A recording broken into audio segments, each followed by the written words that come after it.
Dr. Lori James, thanks for coming on the show. How are you? Hi, Taylor. It's good to be here. Yeah, I'm glad you're here. Today, you're a cognitive psychologist at the University of Colorado Springs. But before you grew up, what did you want to be? The first job I wanted when I was a little kid was to be a race car driver. A race car driver. Classic. Welcome to the Vantage Point. I'm your host, Taylor Chapman. My dad used to take me to drive the go-karts. And he was like, women can be race car drivers. And I was like, we can? Mm-hmm. So I was never good at it or really pursued it, but that was my first interest. You never actually pursued it?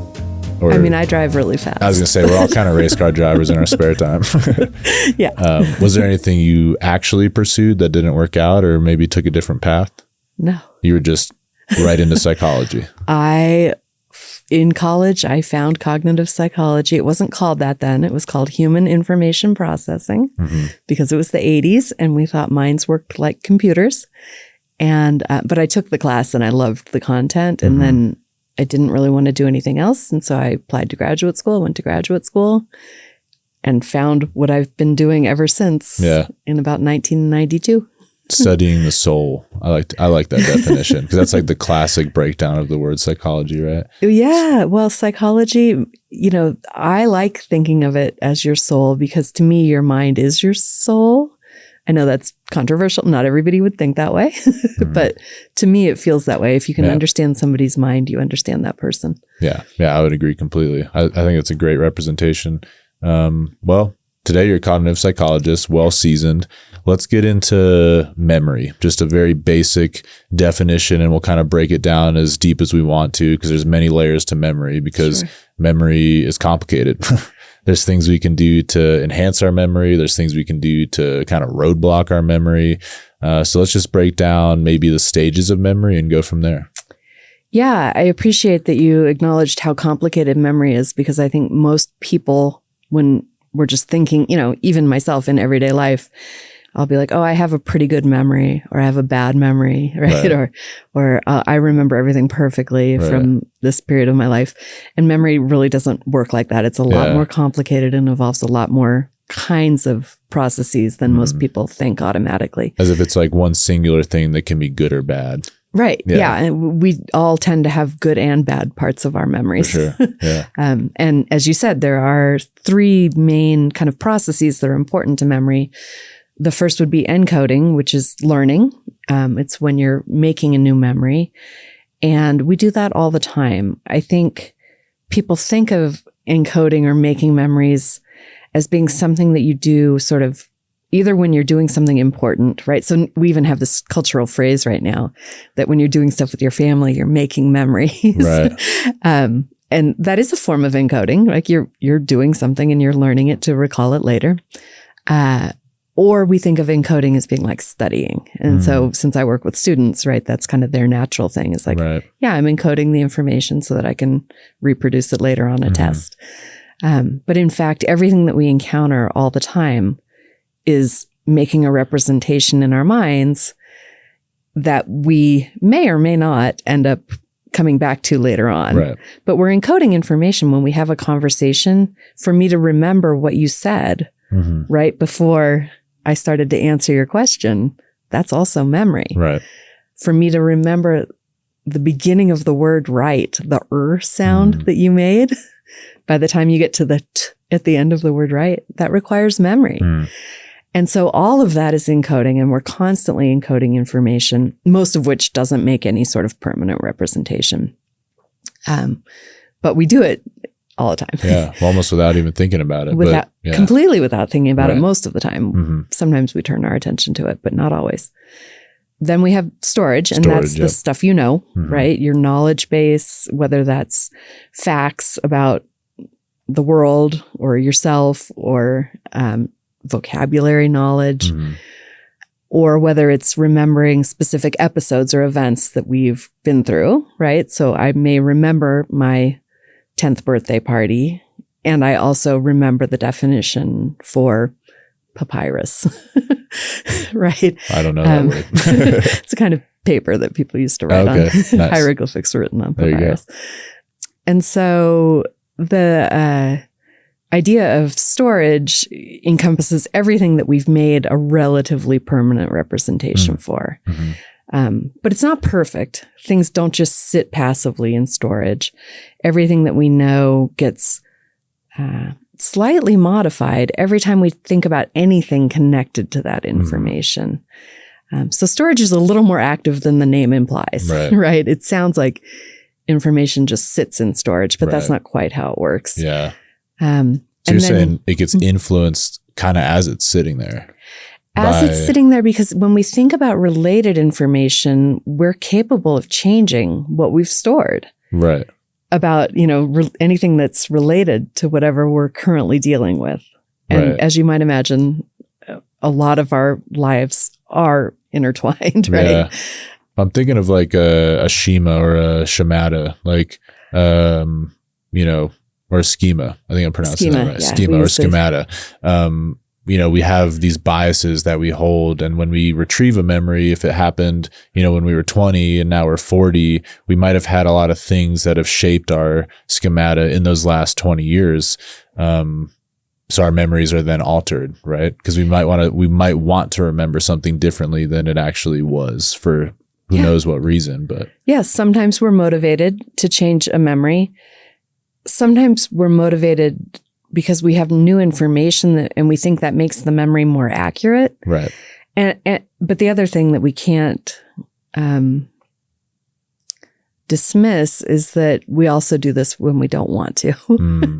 We like to think of our memory storage as being like a video recording or an auditory recording, and it's not. Right.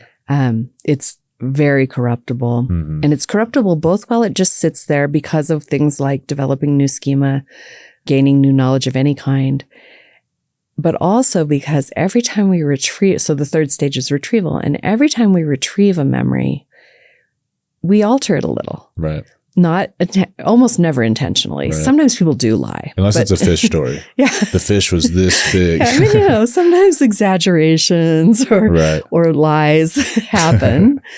But a lot of the time we get stuff wrong in the tiniest way. And then that changes our storage so that the next time we recall it with this tiny corruption, and things that we think about often where we're retrieving the memory frequently, we're pretty likely to change. Not the basics. We would call that the gist, right? So the gist of the memory is still usually real. But the details change, and they change in pretty predictable ways. Right. To be consistent with the world around us. And they change depending on other people telling us about the experience. If we're talking about event memories, and I went through something with my sister, and then she tells me her experience of it, that changes my memory of it. Just hearing about what her perspective on it was and what she remembers from it becomes part of my story too. Right. And vice versa, right? It's not because one person is more powerful. It's just that our memories do incorporate other information that people bring in. Right.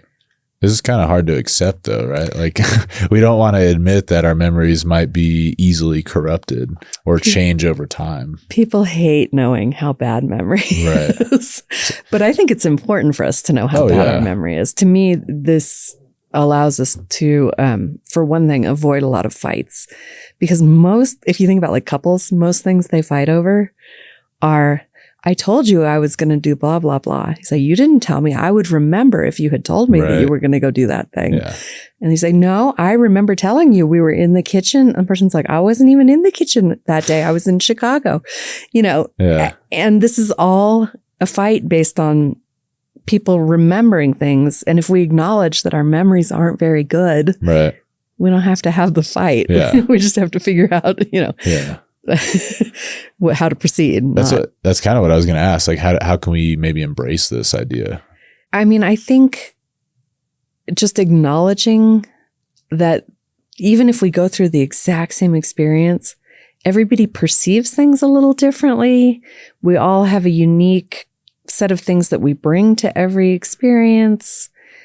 Some people will really focus on an event that happened. Other people dismiss the event and don't think back about it a lot.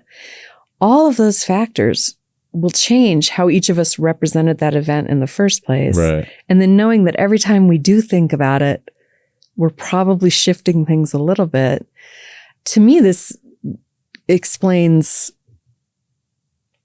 just a lot about why people see the world differently. Mm-hmm. And it helps me have more understanding. Like, so when students come to me and say, you never talked about this in class, about one of my exam questions. Yeah. And I say, I remember talking about it in class. And they're like, no, I would remember if you covered this topic during our class.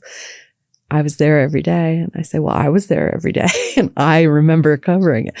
And if I can just say, maybe you're right. Maybe that was last semester that I talked about it. And if they can say, maybe you're right. Maybe I don't remember every single thing that happens in the classroom. Yeah. You teach for so many years. I'd imagine there'd be some kind of deja vu with some of your classes. Like, I've taught this class the 27th time. I don't remember if I said it this semester or last semester. I frequently ask my students, did I already tell you this? Yeah. How funny. So there's a lot of anatomy involved in memory. Mm-hmm. So what are some key parts of our brain that maybe if they were affected by trauma, both, traumatic brain injury or a tumor or some kind of pathology, how would that affect our brain? What areas are the most important? What are the key areas of memory? So I'm not a neuropsychologist. And people who are neuropsychologists will probably tell me what a terrible job I'm doing. We can try. But my belief about this is that there are really two key components. For the representation of things that are stored, you have the cortex. That's the outside layer of the brain. And it's not as if each neuron represents a piece of information, but we know that there's connected pathways of information that are important for representing existing knowledge. This is part of why memory is corruptible, right? It's like if you think about all of the synapses for all of the neurons in our entire cortex, and things can become shifted slightly over time, right? Mm-hmm. It would be fairly easy to change an existing memory through that way. So the cortex is obviously, by being the outer layer of the brain, it's subject to injury sometimes. It is, it's connected to all of the other structures of the brain. So it's kind of vulnerable if any other segment of your brain is damaged. Right. There's likely to be some corresponding damage to access of stuff in the cortex, at least. So the cortex is one thing. The part of the brain that we know is most important for forming new memories is going to be the hippocampus. And so it's very central, right in the middle of your brain. And the hippocampus means seahorse. So if you looked at it, if you look at a scan of a brain, you'll see, looks like a little seahorse in there. It's bilateral, so it exists on both sides. And we learned from an operation that was done on a person back in the 1950s that if you remove this structure, a person will have no ability to form any new memories from that point forward. Wow. They may still be able to access existing memories. And in fact, there's good evidence that at least at first, this doesn't impair access to like knowledge about yourself. And this is a form of amnesia. Right. Most non-psychologists think of amnesia as being the stuff that happens in soap operas, where, you fall down, hit your head, and you don't remember who you are. Right. Or, oh, that's my husband. Oh my goodness. That type of amnesia is pretty rare. The kind of amnesia that I'm talking about, where your hippocampus gets damaged, not surgically removed, like that one person's was, but damaged in some way, it will dramatically affect your ability to form new memories. So you can still access information about who you are and who you're married to and all that kind of stuff. Right. But you're not able to learn new facts, or new episodes are not easy to recall. And tasks like remembering to take your medicine, a new medicine at the same time every day, become very, very difficult. Okay. That's what happened in the movie 50 First Dates. 50 She had her hippocampus removed. 50 First Dates is a form of anterograde amnesia, which is that common kind of amnesia. And as is memento, which is a very complicated telling of a story of a person with amnesia. Yeah. Okay. How would, because like encoding starts with our sensory cortices, right? Like our audio cortex, our visual cortex, and our somatosensory cortex. So I'm curious how maybe someone who loses their hearing or their sight, I don't know if you can lose your ability to feel, but if you lose one of these abilities, how it may affect their encoding of memories. It's a great question. And it's frankly one that I haven't thought about. Yeah, I just thought of it just now. I would imagine that not being able to, so if you have no hearing or really severe hearing loss, not being able to encode that part of a memory makes for a less rich encoding. Mm-hmm. I mean, one of the things that we do with all of our knowledge, which again is just part of our memories, part of our memory are the things we know. Our knowledge tends to be really interconnected. So, if we have a feeling on our hand, we might think of other things that remind us of that same sort of feeling on our hand, mm-hmm. right? If something itches, I might be like, well, this feels like a bug bite, not like poison ivy, right? Or not like having a piece of my dog's fur there that tickles me, right?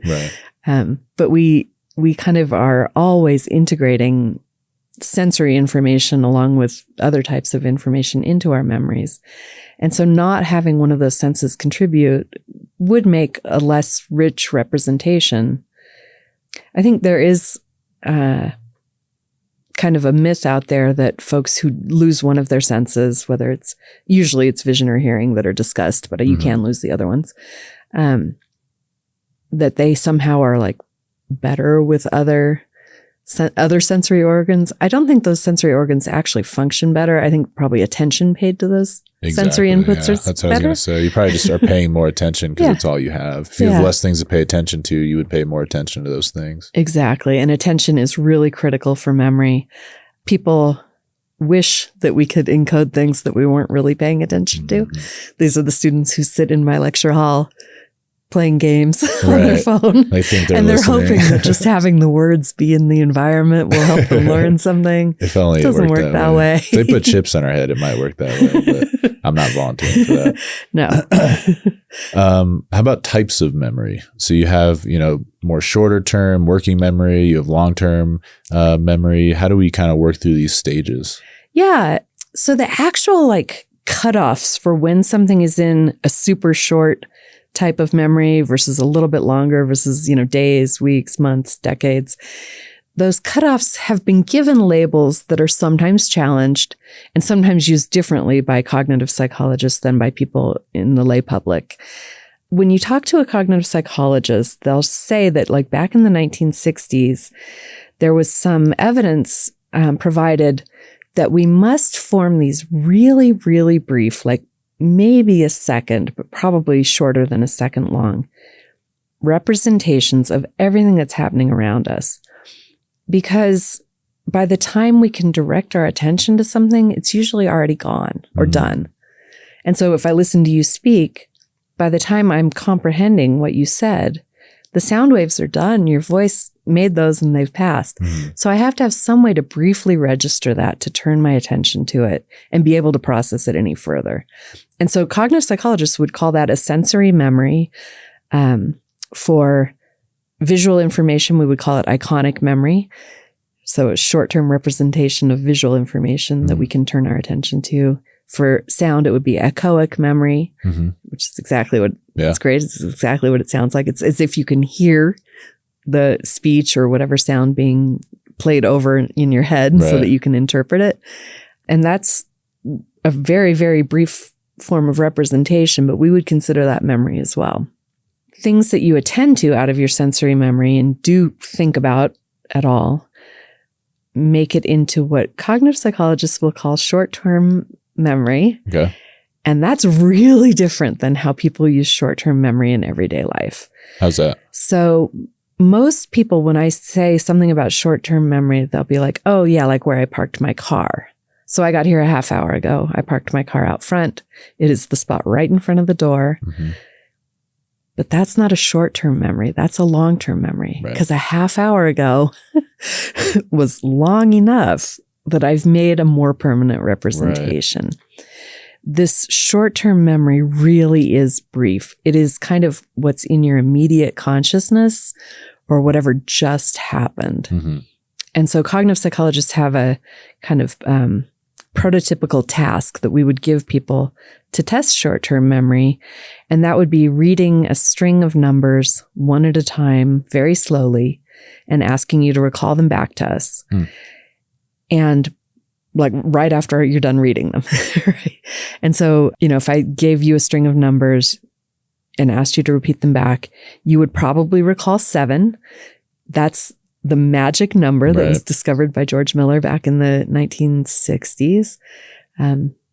7 plus or minus 2. And that shows that the distribution for a healthy person is typically between 5 and 9 items that you can hold in short-term memory. So if we wanted to practice this, you're literally just saying, read maybe 10 numbers and space them out 1 second in between, and then just try and repeat them directly after. Exactly.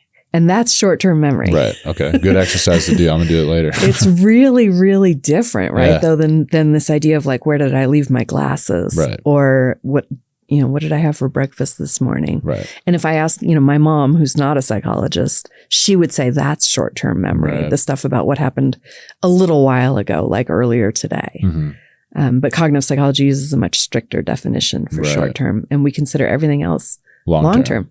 So is there a way to differentiate between where you parked your car and the flavor of your birthday cake on your 16th birthday? Yeah. There are several ways that you could think about how those differ. Right. So one dimension is going to be the amount of time that you've had to rehearse this memory, right? And how many times you've thought about it since then. Mm-hmm. But when you think back about events that were important to you from your childhood or from any era of your life, especially if they're things that are like stories that you like to tell, like people say, tell me about yourself. Tell me what it was like growing up. And I'll have a few stories that I have that they're memories. Mm-hmm. But again, they've, like I mentioned earlier, they've probably changed a lot over time. Yeah. And they've been retold so many times that they have even more opportunities to change. So they're more permanent, but they're also less likely to be as accurate because of these repeated retrievals over time. Yeah. Are we kind of hinting at different kinds of intelligence, like crystallized intelligence versus fluid intelligence, or not so much? Most people would categorize most types of memory as being crystallized. Crystallized, yeah. Even if it's a fairly short-term representation, like where your car is or something like that, or, what class you took last semester in college, things that aren't like lifetime memories. Right. Most of that would be considered crystallized. There are some forms of memory, and it's related to short-term memory. Cognitive psychologists would usually use the term working memory, where you're actually manipulating information that you have stored temporarily. Right. So it's in your consciousness, you're thinking about this information, and you're doing something with it. Yeah, problem solving, doing a task. Yeah. Yep. The typical task that we would use is very similar to the task of repeating the numbers back to the person who gave them to you. But we tell people for working memory to reverse the order of the numbers. So I'd be reading you one number per second, which doesn't sound terribly hard, but it gets hard, especially when I say, and I want you to tell them to me in the reverse order of what I tell them to you. Right. So the last number has to come first, et cetera. Yeah. And it's not 5 to 9 items that people can do with that working memory. This additional processing that's being done does have a cost to how many things can be recalled. Mm-hmm. That would be an example of fluid intelligence. Okay. Would be the ability to manipulate that information while storing stuff. Okay. And people remember things differently, like thinking of primacy and recency. If someone may be more prone to remembering something at the beginning of a list versus the last piece of information in a list. I think we're all kind of different in that way. I don't know. What do you kind of remember easily? Well, we actually all have a lot in common, but you're probably right that primacy and recency will differ a little bit. Yeah. So I'll just explain just in case people aren't familiar with primacy and recency. This is when you've exceeded that 5 to 9 items, right? So when people are remembering, say, 20 things, and often it's something like a list of 20 words, and you give people all of these items in a list and tell them, they know they're trying to memorize them. And you say, you can recall them back to me in any order that you want. You don't have to give them in the order I gave them to you or the backwards order or any of that. But I just want you to remember as many of these as you can. And then if you ask people to recall, what happens is they remember those first couple items. And pretty much everybody does that. And that's the primacy effect that you mentioned. And there's not a lot of variability. People have a really good likelihood of remembering those first couple items on the list. The recency is that people also remember the last item on the list. And sometimes a couple before that, 1 or 2 before that as well. And often, in fact, when you have people do this type of task, they'll recall that very last number first because it's what they just heard. Easy one. And the idea would be it's still maybe even in their short-term memory. So it's quite easy for them to just repeat it back and be like, well, there's that one. And maybe the one before that as well is still real accessible. The ones at the beginning of the list, the primacy effect, have been repeated because people often have a strategy of, as the new words come in, they just rehearse those first few ones over and over again. And so those have been repeated more times, had more of a chance of making more of a permanent representation. But then what happens is those middle 12 items, 16 items that aren't the primacy or recency, people don't do very well in recalling those unless they are able to do a couple of different things. One would be use some sort of mnemonic technique. And so we have artificial ways that are good for memorizing lists. So people might have been taught as a kid, like if you want to memorize a list, make up a story that includes the words from the list. And that's quite effective. It's hard work and it's really only good for list learning. But, so that's a specific technique that somebody could try. The other thing that can be really helpful that doesn't require practice or, really working hard at anything would be that people tend to group related items. So items that are related in meaning. And so if that list of, say, 20 words had 3 fruits and 3 vegetables and 3 types of trees and 3 occupations, people might try to take advantage of these relationships and be like, okay, well, there were some occupations. What were those? And that would boost the middle of the list recall a bit. But that part's going to be more sporadic than the primacy and recency, which most people are going to show. I saw a salient example of this in one of my classes on day 1.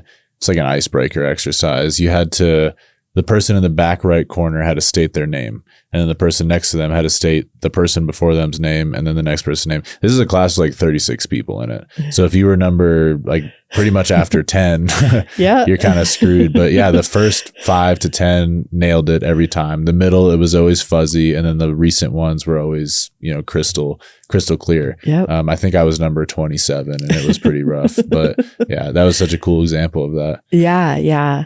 And there are people, like we had somebody come into my class.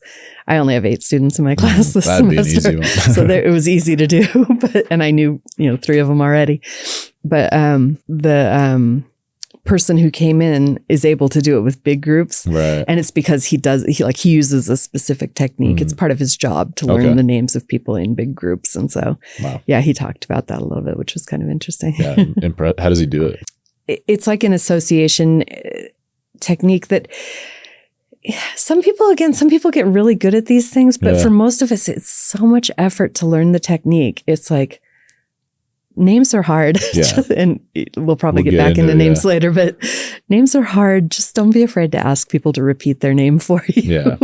When I meet people, I usually say like, hey, I'm Taylor. You say, I'm Lori. I'm like, nice to meet you, Lori. And then when we leave each other, I say, it was great meeting you, Lori, or I'll see you soon, Lori. And that's kind of, I don't know. That's what I try and use. It's good to use it.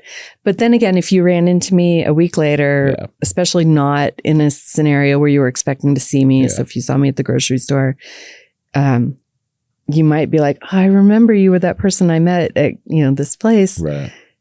But I would say just don't be afraid to be like, but I don't remember your name. Right. And so this is what it's kind of a joke with me and all my friends. I'll be like, names are hard. I don't remember your name, since I've done so much research on proper names and why they're so hard. Yeah. It's not rude. It's just human. Yeah, it's human. Yeah. And people will say, oh, I didn't pay attention. And it's like, that's true sometimes. And you do have to pay attention. But a lot of the times, even when we pay good attention, names are still hard. Yeah, they are. This is a great segue into another topic you're passionate about. Let's talk about the role of memory and language processes. So a lot of times, like names, there might be a word on the tip of our tongue. Yeah. Why does that happen? Tip of the tongues are my passion. We call them TOTs. It is ultimately because we have trouble coming up with the sounds of the word that we're trying to produce. And that feels surprising to some people because we tend to think of words as just being one unit. Like we either know the word or we don't know the word. But it turns out that's not how words are represented in our minds at all. We have a concept that maps onto a word perfectly. And then we have a bunch of knowledge about that word. That would be all the semantic associations we have for that word. And then we also have phonological representations. Those are the sound-based representations for the word. People who are bilingual or multilingual tend to be very comfortable with this idea because they know different sound sequences that represent the same concept in their two languages, right? But people who are monolingual like me tend to have their minds sort of blown to learn that like the word dog isn't what dog means, right? It's just a sequence of sounds that English has decided to map onto the concept of a dog. And so tip of the tongue states don't happen for words like dog. That's too simple.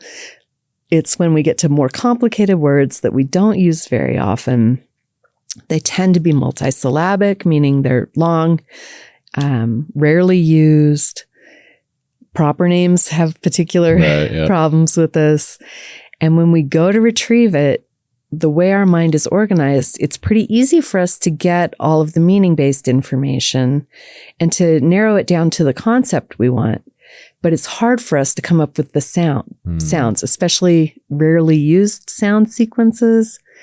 And so that's when we get this frustrating feeling of being like, I know it.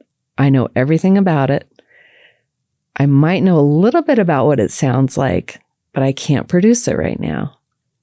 And it happens in all the languages. Yeah. Pretty much every language has a phrase that stands for something like this. There's been some work in some languages showing that tip of the tongue states are more rare if you have a language that uses a more limited set of sounds. So English, people tend to think we have 26 sounds because we have 26 letters. That's not true. No way. we actually have about 40 phonemes in English. Okay. So 40 individual sounds that either a letter or a group of letters can make. So, with 40, it's like, there's a lot that we use a lot, but there's some that we don't use often. Right. But other languages like Hawaiian don't have very many sounds. Okay. This is why Hawaiian words are really long. Yeah. In order to make a unique word. Okay. You have to add sound. If you don't have different sounds you can put together. They're stacking. You have to have more sounds. Yeah, they're compounding. Yeah, exactly. You stack them up.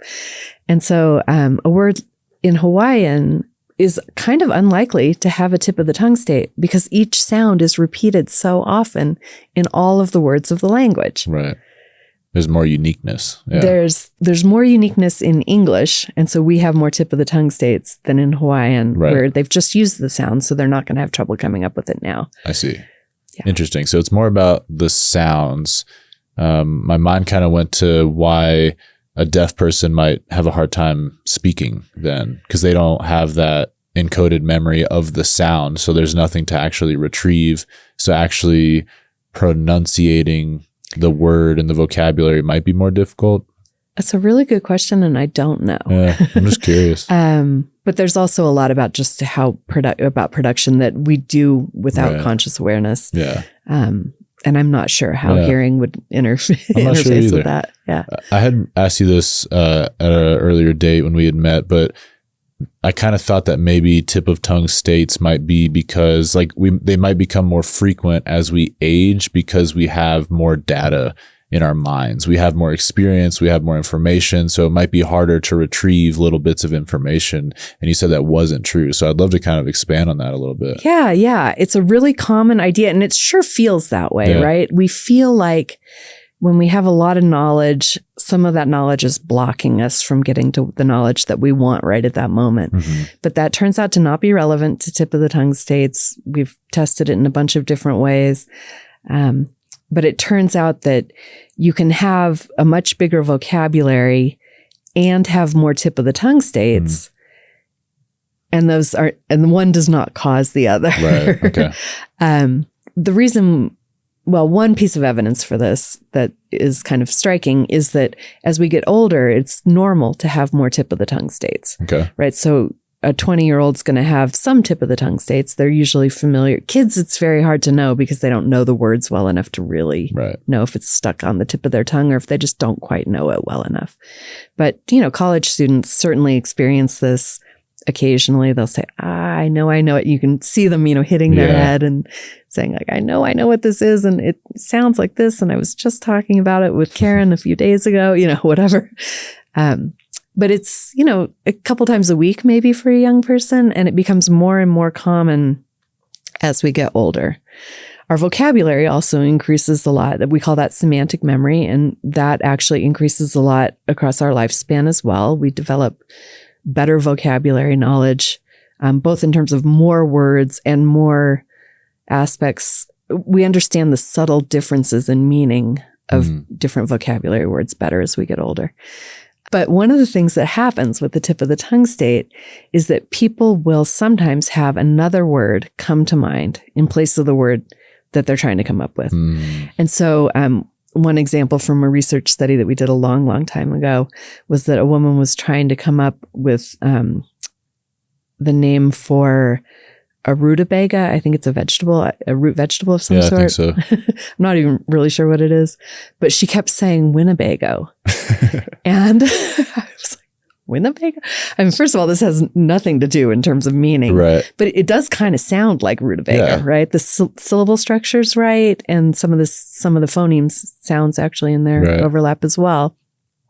And we know that these words that come to mind feel like they block, right? So this woman was definitely saying, I want to say this other word for this vegetable, and all I can think of is Winnebago. Right. But as we get older, those alternate terms are less frequently part of our tip of the tongue experience. So for young adults, it's super common to have the wrong word blocking, feel like it's blocking. Right. As you get older, it starts to be more and more like there's still that same certainty, but there's not another word. Right. And if those blocker words were the cause of tip of the tongue states, we would expect older adults to have those more often, right? So. Because they have more tip of the tongue states. Right. And yet this happens independently. Older adults have more tip of the tongue states than younger adults, and they're less likely to be able to say another word has come to mind in place. So have you come to kind of a viable conclusion as to why we experience more as we age, or? Well, some of it appears to be just a function of normal aging. Okay. And the reason that it becomes harder to access individual sounds as we get older is a little less clear. So it does have to do with the way that we access that information, but I don't have a good biological explanation for why that would be harder. Gotcha. Yeah. That kind of brings me to my next question. We've talked about memory, the stages of memory, the types of memory, why we forget things. Let's talk about aging a little bit. How does memory kind of naturally evolve as we age? What's normal, what's not normal, and how can maybe we prevent some abnormalities from happening? Yeah, you're right that it's way more complicated than just memory gets bad, right? For when I was a kid, it was like, oh yeah, old people have bad memories. Right. And we even, we talked about people being senile as if that was a normal part of the aging process. Turns out there was a lot of ageism there, and science needed to come through and provide some more information. Right. And it has. And it turns out that like some memory decline is totally expected and normal. Increased tip of the tongue states would be an example of a memory problem that become more common as we get older. Other things that get harder for people who are aging perfectly healthy would be learning new information, and especially if it's sort of arbitrary new information. So in cognitive psychology, we like to do what are called paired associate tasks. This is where you take two words that have nothing to do with each other, and the participant in the research study is supposed to learn those words as a pair. It's a very hard task because they don't have anything to do with each other. Right. That becomes differentially harder as we get older. Okay. So, older adults might have more trouble learning a single list of words than a young adult would, but they have a lot more trouble learning pairs of words than a young adult would. And that's a function of just forming new memories that probably has some sort of neurological, biological underpinning, having something to do with how our brains age. There probably are lots of psychologists who know a lot more about that than I do. But yeah, that would be an example of something we expect to change. But then, as I mentioned before, other parts of memory, like semantic memory, improve with age. Okay. We know so much more as we get older. So that's a part of our memory that's improving. Something I notice, I talk to a lot of people, obviously, and older people. I think of my father, he's 80. He can just tell stories forever. And when I talk to someone younger, like my own age or even younger, it's like the story's capacity are limited unless they've really exercised this ability. So I feel like as we get older, maybe that's part of the semantic memory. Like we just know more. We have so much more experience. We're able to tell these very long, drawn out, multi-layered stories. And it's so impressive to me. But then they can't remember like what they had for breakfast. They have more they can't remember a lot of the words within the story because it's on the tip of their tongue, but the stories are just incredible. Yep. That's a very common experience, and research backs up what you've just observed. Yeah. Older adults are better storytellers, partly because of having more rich material to work with, partly because of having years of practice telling stories, right? But also there is something about the knowledge of how to tell a satisfying story that increases with age. And we've seen this in research that wasn't intended to document that at all. What I was looking at in the study was why older adults sometimes go off topic in their speech, right? Why there's a stereotype of older adults as being verbose. Okay. Turns out to be a stereotype that's partially found, like most stereotypes, there's a kernel of truth in there. It's just overgeneralized. And so I was interested in, why older adults would go off topic and whether this was something that could be controlled or not, whether it was basically a malfunction of an inhibitory system. Right. Could as we get older, do we lose the ability to stop talking about the wrong thing? Right. Right. Turns out there's some evidence that that's the case, but there's also a lot of choice going on here. And older adults just have learned to be good storytellers. Right. And this is reflected in ratings, even of young adults who say that older adult's story, they'll read it later, so they don't know if it's a young adult or an older adult. They'll say that person's story was not about the question that they were asked. Right. So they can identify that it's off topic, but they say, but it was such a good story that I don't even care. Yeah. I've had some interviews like that. Yeah. Like, that's not what I asked, but we're going here now. This is a great conversation. Yeah. And so, it's like, oh, is that an age-related memory malfunction to not be able to stay on topic? Right. Maybe partly, but there's also a lot of non-problematic functioning happening that's allowing for better storytelling. Yeah, they might just get passionate and run with it. Yep. Yeah. But is there any maybe like exercises or actionable things we can do to maintain our memory? Because I think losing my memory would be my biggest fear. Like, I'd rather lose a limb or my sight or my hearing than my memory. Yeah. Like, if we lose our memory, we kind of lost what it means to be alive, right? We've lost our soul, one would even say. So is there anything we can do to kind of make sure we don't lose it? I mean, I've heard different things.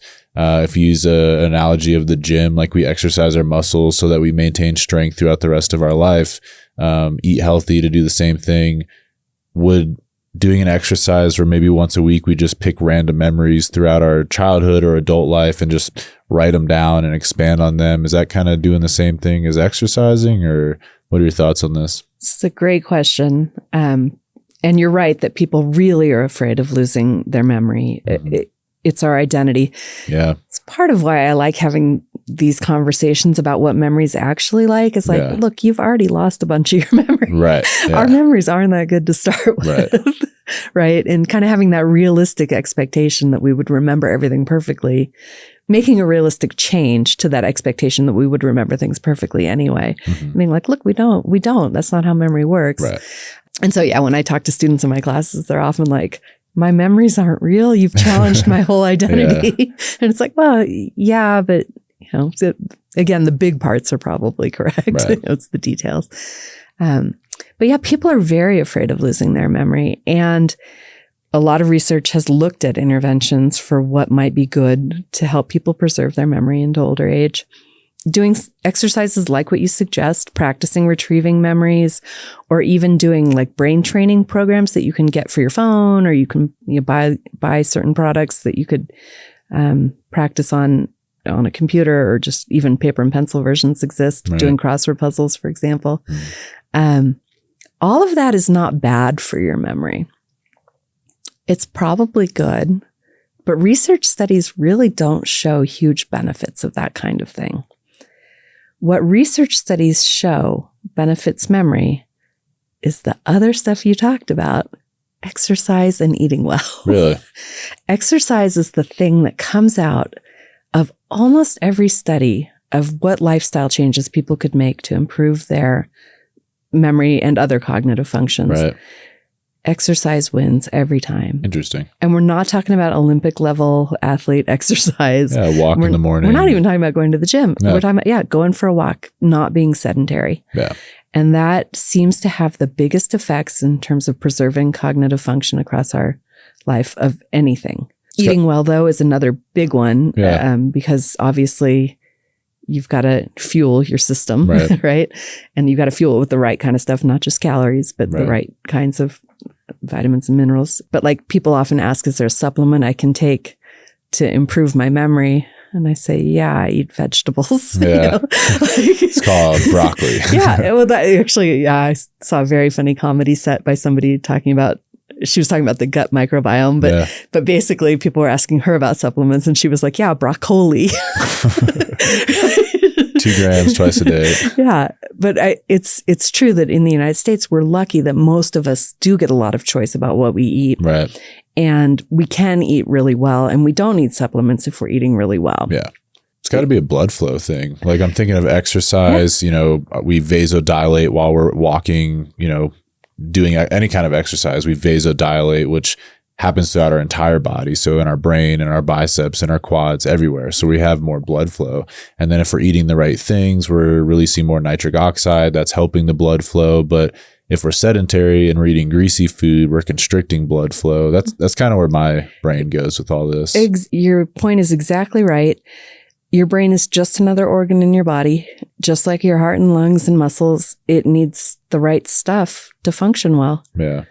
So anything you can do that would be like a regular, boring, healthy behavior is going to be good. Yeah. You don't have to, you don't have to put electrodes on your brain and do some sort of weird stimulation. Right. You don't have to do these training programs where you're solving these weird riddles. And, if that's fun for you, great. Yeah. And there's nothing wrong with doing it. Yeah. But just we don't see those huge benefits from that type of stuff the way we see the huge benefits of going for a walk. Yeah, those exercises might be hard if your blood isn't flowing properly. Mm-hmm. I think it probably does come down to that. Something you've done a lot of research in that I feel like is a tool to remember things would be mindfulness. So let's get into mindfulness a little bit. You did a research study that the data suggested that a 5-minute, not meditation, but mindfulness exercise prior to a sort of word retrieval exercise bettered the participants' performance. So what was the findings? What was kind of the stage set for this experiment, and what were the outcomes? Yeah, so it started with my interest in how people retrieve words, how we produce language, why there are problems doing that sometimes. Or, problems in cognitive psychology sometimes means we go 20 milliseconds slower than we'd like to, right? So it may not be like a perceivable problem, but it's identifiable as a slowing down for within our field. And so I'm interested in why people sometimes are really great at those things and why sometimes we have trouble. And one of the things that kept coming up as a suggestion was anxiety. And the idea that stress or anxiety makes it harder to produce language. And we certainly feel that. So, we're being recorded. You're used to being recorded. I'm used to talking in front of people. Right. But, maybe this is a little bit higher stakes than if we were just chatting in the kitchen, right? Right, yeah. And people suggest that any sort of pressure put onto speaking makes them feel like they have more trouble retrieving the words they want and speaking fluently. And of course, they worry about this because we feel foolish when we have a tip of the tongue state, especially about something we have a lot of knowledge about. Right. We feel like, this is my expertise. Right. I shouldn't be having trouble with that. And so we think that we feel like the anxiety causes us to have more problems along those lines. And we, in fact, did some early studies on tip of the tongue states with situations where we tried to put all kinds of stressors on our participants. And so we would tell them that they were coming in to be observed for their nonverbal behaviors, and we'd kind of dramatically reveal this one-way mirror and tell them that there's an expert back there who's going to watch them do this task. And then we'd make them talk about some stuff that was sort of anxiety provoking or challenging. We'd have experimenters wearing lab coats hanging around, acting real scientisty. Cool. Yeah. We'd put video cameras and audio recorders and make sure they knew they were being recorded and evaluated the whole time. Right. And we could get a small increase in how much trouble people had producing the words that they wanted to produce. So it turned out that you can make people slightly worse at memory/language production under situations meant to provoke anxiety. Mm-hmm. And so, okay, that's interesting. But then what might help then reduce, does reducing someone's anxiety help them then produce language more fluently and reduce the trouble they might have producing words? And one of the things that we hit upon was mindful breathing. And so mindfulness, of course, has like dispositional mindfulness. Some people live their whole lives mindfully with mindful practices, whether they've learned these or whether it was part of just growing up in their family or their culture. And other people are less mindful and more just kind of checking things off the list and going about the business. So that kind of thing I wasn't interested in because I wanted something I could manipulate, right? We did some studies where we tried to measure that. It's not clear if people are great about reporting how mindfully they live their lives. Right. But it looks like that overall doesn't really relate to how you do on cognitive tasks. Okay. But we narrowed down the literature to find these brief mindful breathing exercises that are really easy to do and that would be a wonderful no side effect intervention to help people feel like they're not going to have these problems due to anxiety. And so we thought, well, if we had people do a mindful breathing exercise before they did a difficult speaking task, could we facilitate their performance? The question of what comparison group to use, right? You want to have a control condition. And it's kind of hard to decide what the right control condition is. Right. Is it having people sit and do nothing? Is it having people let their mind wander as opposed to doing this focused mindful breathing? Is it having people do something else that's relaxing, but not mindful breathing, just another relaxing task? And so, we played with different ideas, and we ended up, for the very first study, we ended up settling on our control condition would be that the experimenter would tell the participant, I'm sorry, I have to find some equipment that I was supposed to bring and I didn't bring. I've got to go look for it. Just hang out here. I'll be back. And they would leave the room for 10 minutes. And the person, usually these were young adults, and they usually would just get on their phone, kind of start scrolling through and hang out, right? Until the person came back. So we compared that condition to 10 minutes of mindful breathing exercises. Okay. And in that study, we found that people were more accurate and a little bit faster to name pictured objects. So a fairly simple task, but they actually did better following the mindful breathing exercise. So it was suggested that there might be something here that we could help people do something, again, with no side effect. It's not a supplement. It's not hard to do. You just sit and you just focus on, feeling the air come in through your nose. And if your attention wanders away, you're redirected back to thinking about your breathing. Very simple. Seemed very promising. Mm-hmm. So I proposed and got funding to do a whole series of studies with young adults and with older adults who haven't really been studied with mindful breathing exercises before. They've been studied in terms of dispositional mindfulness, but not these very short-term interventions. And in now 5 experiments, we've essentially found nothing. Really? Now, we are only looking at specific types of language production tasks. We're not looking at all cognitive function. So there are still reasons to believe that attention might be better after a focused mindful breathing exercise. But that's not relevant really to the task that we're having people do. And we changed our control condition. Okay.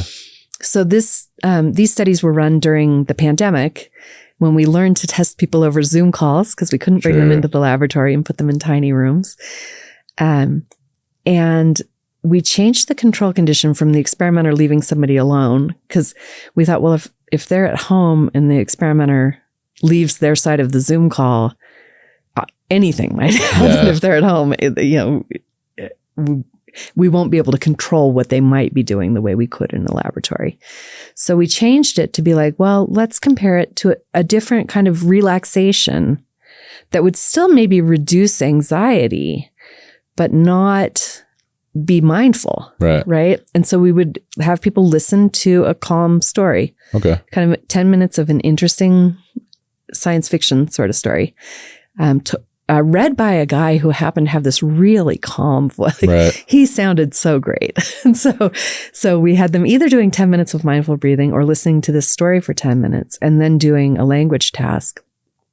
Either something where we measured the tip of the tongue states they would have, or we measured picture naming again, or we measured descriptions of some photographs, describe everything that's in this photograph.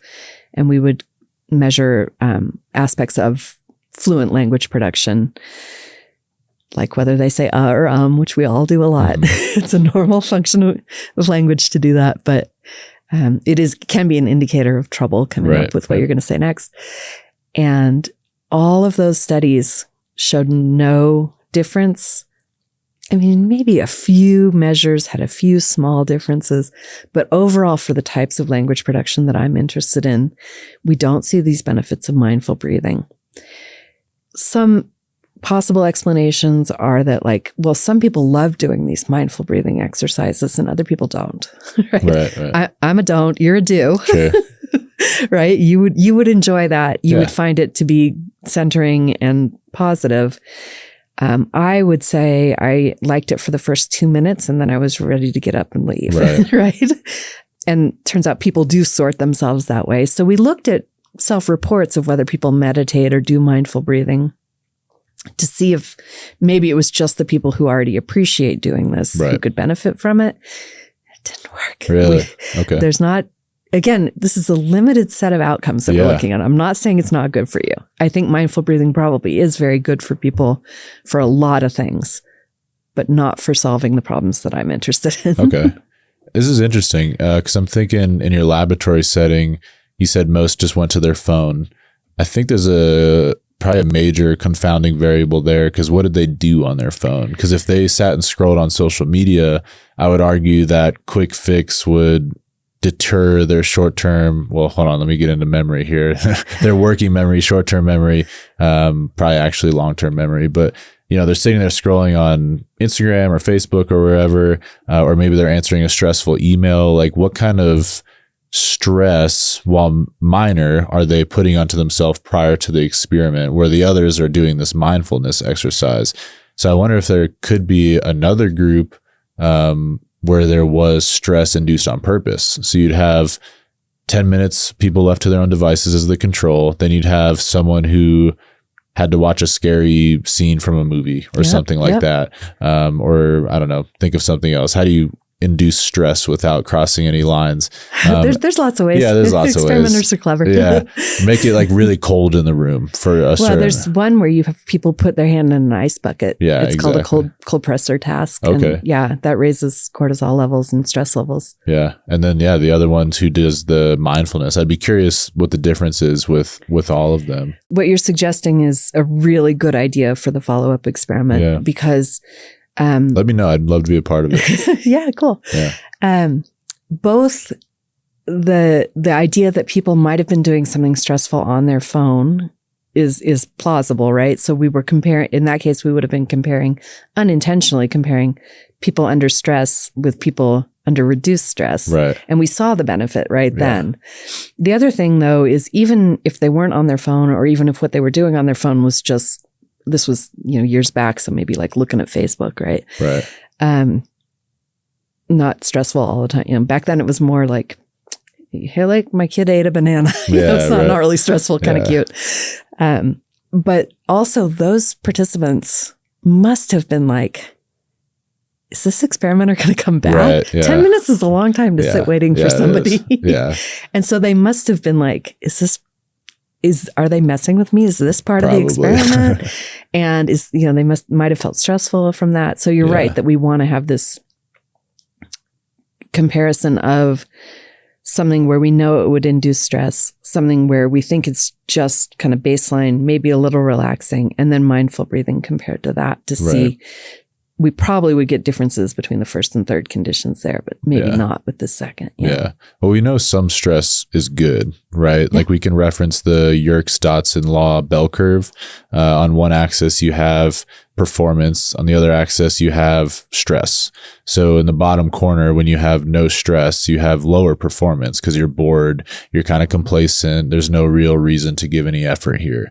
But somewhere in the middle, you have this sweet spot of stress and performance. And that's what this law suggests, is that a moderate level of arousal or stress equals the highest level of performance. But once you kind of peak over that curve and get into too much stress or too much arousal, you start to deteriorate. So I think an experiment, like we're saying, could demonstrate the entire length of this bell curve.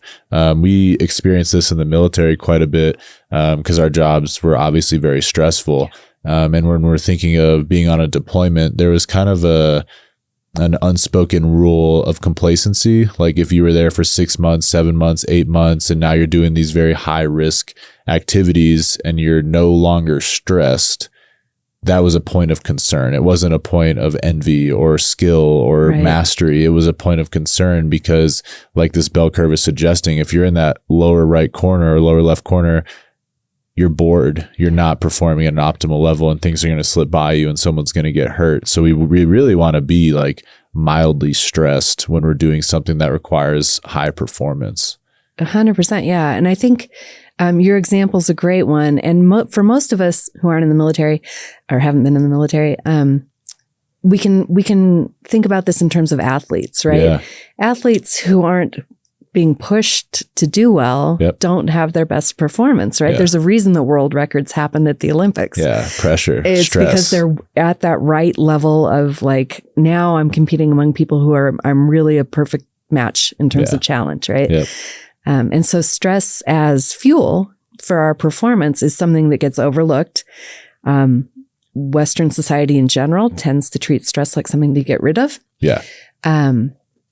Certainly that line of research with the mindful breathing was along those lines. It was conducted with that kind of approach in mind.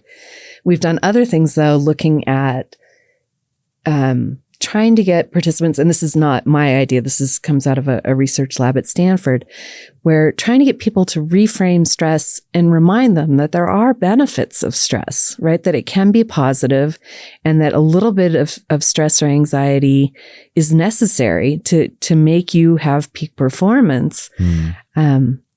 There are lines of research showing that can benefit people and they do better. You don't have to get rid of the stress. You just have to get people to acknowledge that, like, yeah, this isn't bad for me. Yeah. And then they do better. And we have one study with language production where we manipulated that stress mindset and found that people who were in the condition where they were told the good things about stress actually were able to say tongue twisters more quickly. Oh, really? Without producing errors than people who were told that stress is bad for them. Interesting. I wonder why we've reframed it to bad. Like, I wonder how that's happened. I have my own hypothesis. I feel like this happened in the 80s. Oh, really? I feel like I do. I think and I don't have the data or the exact historical knowledge about this, but there was something about type A personality, which I think was something that emerged in the 80s, and the coronary risk that came with this. And of course, that type of physiological stress on your heart, that is bad. Chronic stress, for sure. So, right. And we just kind of generalized it to being like, so feeling stressed is bad. Yeah. And I mean, there are, of course, lots of evidence that like traumatic stress can be really dangerous. Yeah. And there are ways in which stress can overwhelm us. But I think we kind of threw the baby out with the bathwater, saying like, we don't want to have that extreme stress, but we shouldn't get rid of all stress in our lives. For sure. Yeah. We were in a class, I think it was my communications class, and the professor had asked, when you think of anxiety, what do you think of? And all the students, of course, go to like, all these morbid things about, panicking and bad things. And I raised my hand and I said excitement.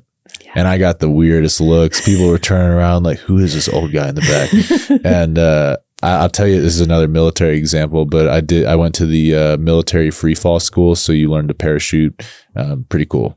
But I was extremely stressed and anxious the first few times I went to go jump out of the back of a plane. We're 3 miles above the ground. I've never done this before. I have a parachute that up until this point I've only ever touched while on the ground and safe. Yeah. Most of it was through video instruction. We do a little bit in a wind tunnel, but not too much. I've never jumped out of a plane.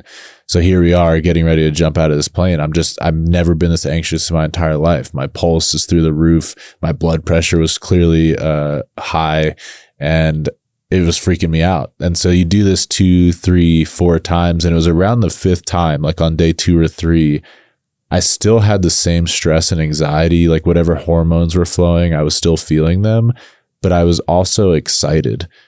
And in that moment, I had a transformation in how I view anxiety, because the only reason I was anxious to jump out of that plane is because I'd never done it before. I didn't know if I had the ability to recover if something went wrong. Which side is my reserve? How do I cut it away? What do I do before I open? Do I need to look out for everyone? And once I started figuring out those things that I needed to do to survive that experience, the anxiety was still there, but it kind of turned into excitement. So in this way, I reframed anxiety as just a signal to do something. I need to do something to decrease my anxiety. I have anxiety because it's important to me. And just because I have anxiety doesn't mean I need to avoid it. It just means I probably need to master something or learn something or figure something out. And in that process, we then decrease our anxiety. So that's a very extreme example. Yeah. But I think it applies to many. I think you're right. I mean, it reminds me of the fact that we like anxiety for entertainment. We'll embrace anxiety. We love roller coasters, action movies, right? Action movies, horror movies. People like that because they know it's safe, right? Yeah. If you went on a roller coaster and you were like, this, sometimes people get thrown off this roller coaster, that would take the fun out of it, right? But if you know it's safe, it's got regulations that keep it safe. Yeah. We enjoy that, like, embrace the anxiety as excitement. Yeah. And same, even things like just doing a new sport or, doing anything that you haven't tried before. Yeah. You get that anxiety, but it's usually kind of an exciting anxiety more than a dreadful anxiety. Yeah. But we've kind of been taught to focus on the dread. For sure. I was reading about something right before you came in. It's called the stress inoculation theory.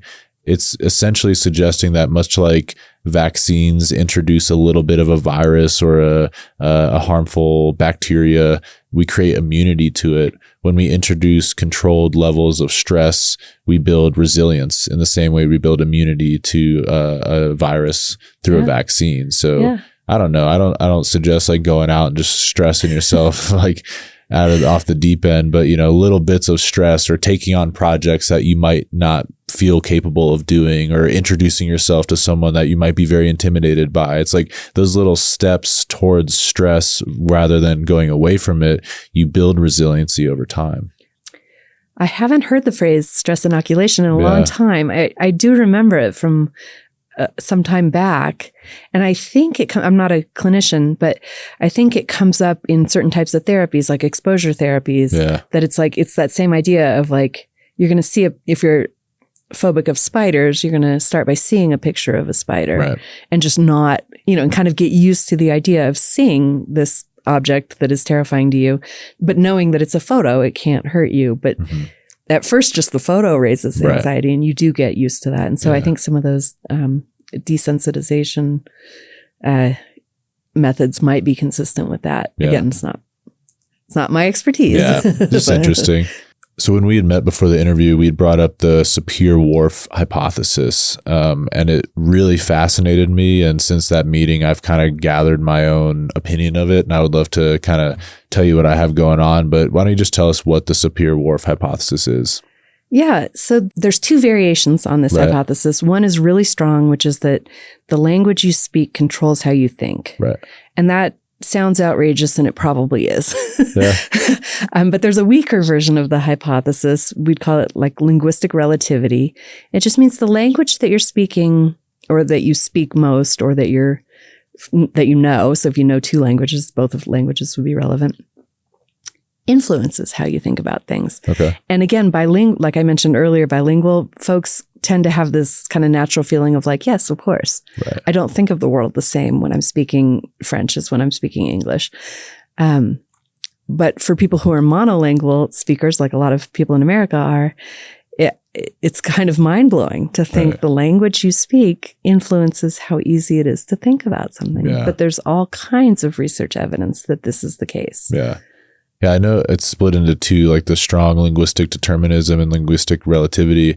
I could see both. Like I could totally understand how linguistic determinism, so language determines thought, cut and dry. I could totally see that, because if you only have a certain bank of words, a database of words, that would determine how you think, because you're thinking in your native language. So if we only understand English and we only have the words that have been created in English, or at least the words that we understand in English, that would determine like 100% of what we think. So I'm not saying I err on that way, but I totally understand it. I think I get what you're saying, but you actually brought up a key word there, which was create. Okay. And human minds are creative, and we do go beyond the words that we have. Okay. And so this is why I would say it's hard to find evidence for determinism, is that people find ways around. So if I don't have a word to describe something, I still have lots of other words. Yeah, that's true. And I will make up a new phrase to describe, right? And we do this all the time. There's a reason we add words to the dictionary every year. Yeah. Is that people find new ways to describe things and create new words. And again, I think that shows evidence that about how easy or hard it is. If you're having to work around because you don't have a word, that's challenging. Yeah. So it's obviously not as easy to think about that. But I don't think it determines it fully, because human minds will find a way around not having the right word for a thing. Yeah, that's for sure. It's interesting. Do you have any examples that kind of display this theory? Well, I'll give you one example from research that I've done. Okay. It's certainly not the most common example, but I like this. I used to teach about a study that was conducted by the man who was my postdoc advisor, and he did this study in the 70s. And so people always thought, oh, the data are so old that this isn't real. So I decided I was going to replicate what he had done. And I did this in the early 2000s with a student of mine. And it's the idea that when we use the term he to refer to any person of any gender, just like a mankind, right, is referring to all the people. Right. But it's using a masculine term as the generic, right? And so he is used that way as well. And you see this in classic literature, even though it's not done so commonly now, where we tend to use more gendered pronouns or intentionally not use gendered pronouns, but we don't use that generic he as often, but we still read the Bible, right? And it's used in there. And so there are lots of old texts where people encounter this, and everyone will say, yes, of course we know that they don't just mean he, meaning this doesn't just apply to men. But we were interested in studying whether it's hard for people to think about women when the generic term he is used. I see. And it turns out that it is. That people naturally will exclude women when they're given a sentence that includes this generic he, even when we will say something that is stereotypically feminine. So, for example, if we have a term like beautician, most beauticians are women, but the term is not gendered. Right. A man can be a beautician.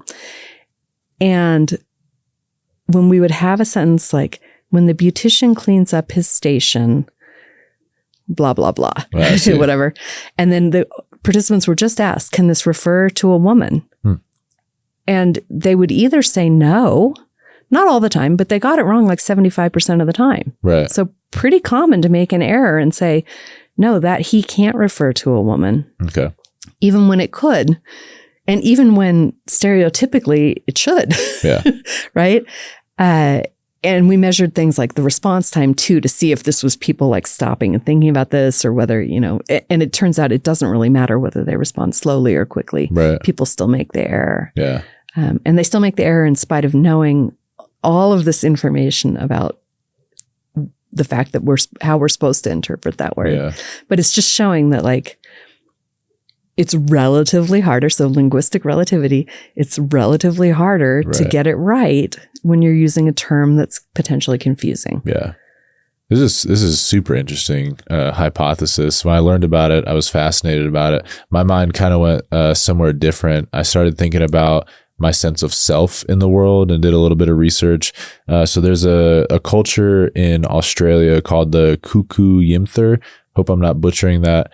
Utmost respect for them, but they don't use left or right. And my mind went way into the deep end with this one. So what would this suggest if a culture didn't use left or right?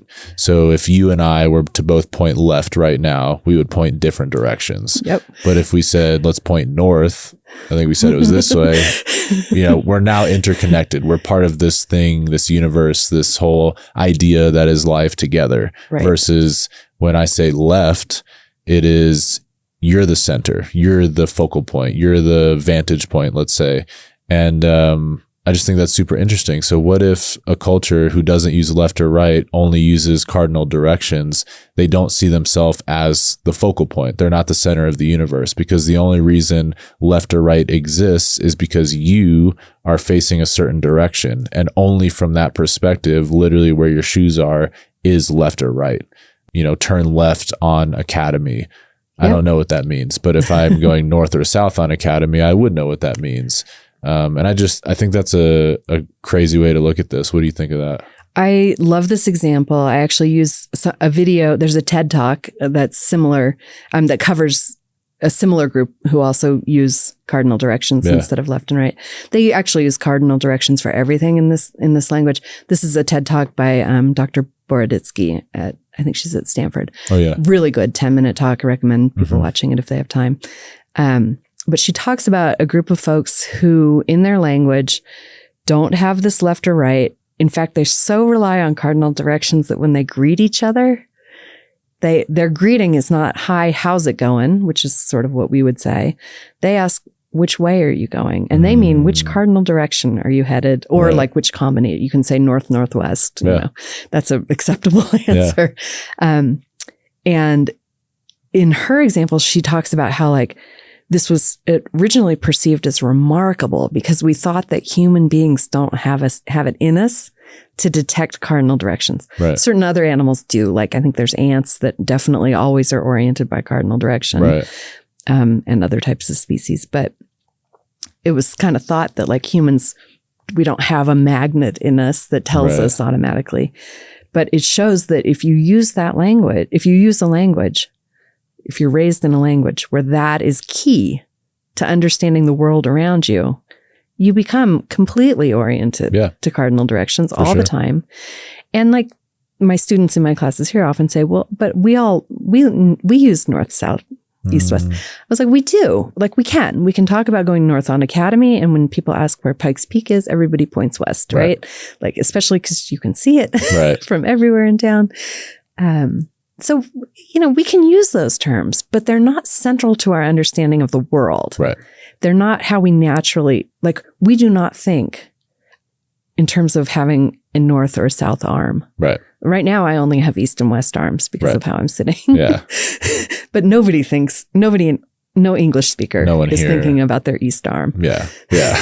I don't know. I think there's something to this. You know, it's a more egocentric way of thinking, left and right, versus a geocentric way of thinking, north, south, east, west. Yep. And we talked about anxiety earlier, and this could just be a stretch here, but, you know, if we have a more egocentric way of thinking, you know, we're the center, we're the focal point, I'm the center of the universe, everything revolves around me, that really increases self-monitoring and would increase anxiety because that's very stressful. I'm monitoring myself. Where am I? Left, right? Versus if we go more geocentric, so you're kind of outsourcing attention. Everything's more geocentric. Everything is pushed outward. We're part of a bigger thing. Like everything is more certain because it exists whether I'm here or not. North, south, east, west. Left and right doesn't exist unless I'm here right now.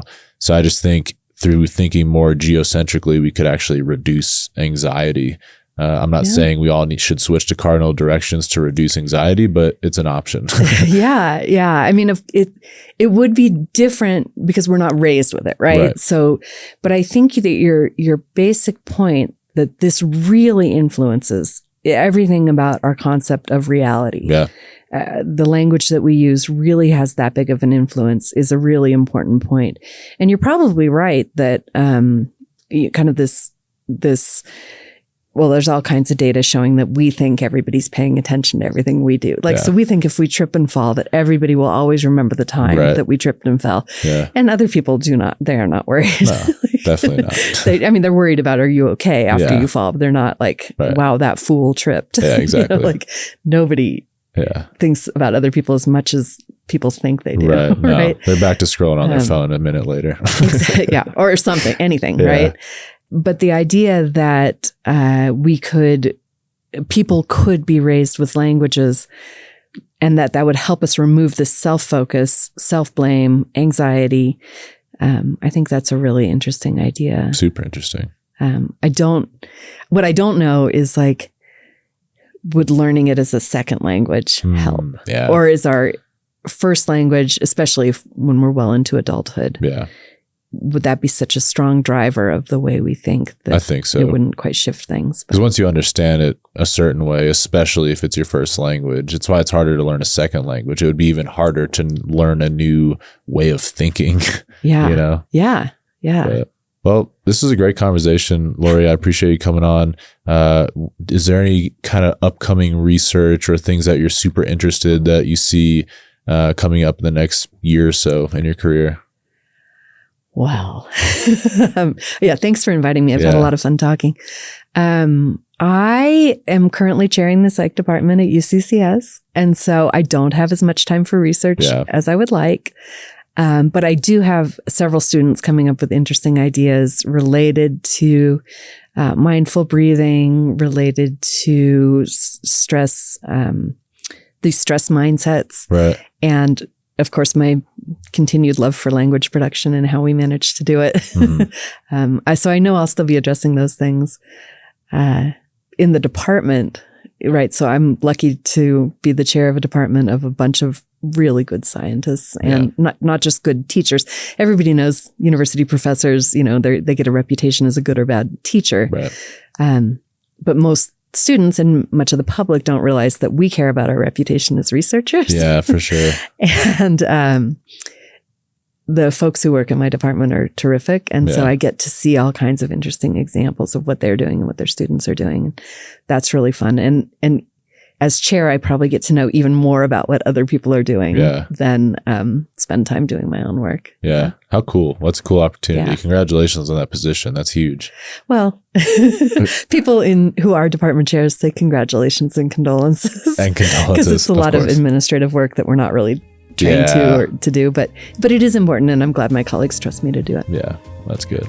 Well, thanks again for coming on the show. I really enjoyed this conversation, being in your presence. This was very informative, so I appreciate you coming. Thanks for the great questions. Yeah, take care.